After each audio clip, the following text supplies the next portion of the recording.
ஒரு அரசியல் புரோக்கருடைய ஃபோன் பண தேவை உள்ள, பணத்துக்கு பெரிய தட்டுப்பாடு உள்ள, சுற்றி பிரச்சனை உள்ள ஒரு பொண்ணுக்கிட்ட கிடைச்சா என்ன நடக்கும்? அதுதான் இந்த படத்துடைய கதை. ஏ சத்துர் நார் ஒரு புத்திசாலித்தனமான ஒரு பெண்.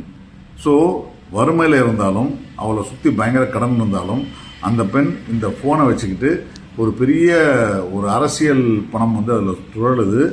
அதை வச்சுக்கிட்டு நம்ம பணம் சம்பாதிக்கணும் முயற்சி பண்ணுறா. முயற்சி பண்ணும்போது நடக்கக்கூடிய சம்பவங்கள் தான் இந்த படத்துடைய கதை. ஒரு அடிப்படையாக ஒரு சுவாரஸ்யமான நாட்டு தான்.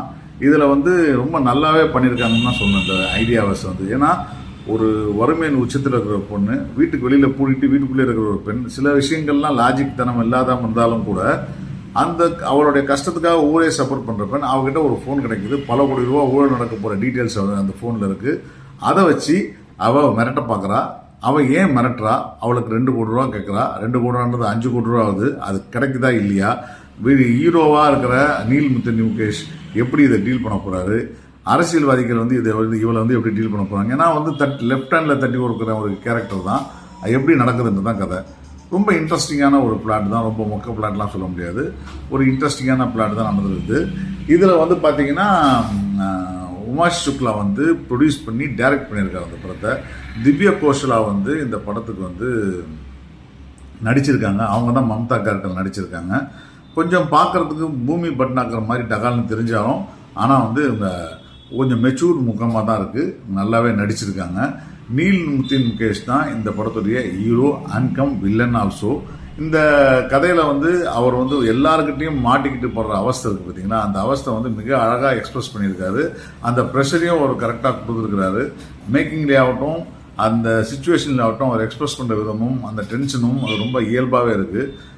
எப்படா இந்த மாதிரி விஷயத்த மம்தா ஈஸியாக டீல் பண்ணுறாங்க? இதில் இவ்வளோ பெரிய பணக்காரர் இருக்கான், அரசியல்வாதி இருக்கான், இவங்கெல்லாம் இருக்காங்களே, இவங்கெல்லாம் இருந்து கூட எப்படி இதை டீல் பண்ணுறாங்கன்ற கேள்வி லாஜிக்கலாக நமக்கு தோணிட்டே இருந்தாலும், அவர் சத்துர் நார்னு பேர் வச்சதுனால புத்திசாலித்தனமான சில முடிவுகளை இந்த படத்தில் எடுக்கிறதுக்கான வேலைகள் பண்ணிகிட்டு இருக்காங்க. சிலது புத்திசாலித்தனமாக இருக்குது, சிலது கேள்வி கேட்க விஷயமா இருக்குது. ஆனால் அத்தனை கேள்விகளுக்கும் கிளைமேக்ஸை ஒரு பதில் சொல்ல முயற்சி பண்ணியிருக்காங்க. அந்த பதில் உங்களுக்கு கன்வின்சிங்காக இருந்தால் ஒரு நல்ல என்டர்டைன்மெண்ட்டான ஒரு டீசெண்டான ஒரு த்ரில்லர் இந்த படம் உங்களுக்கு அந்த திருப்தியை கொடுக்கும்.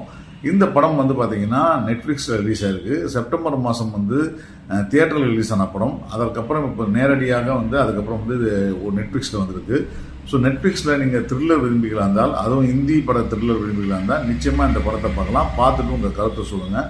நன்றி, வணக்கம்.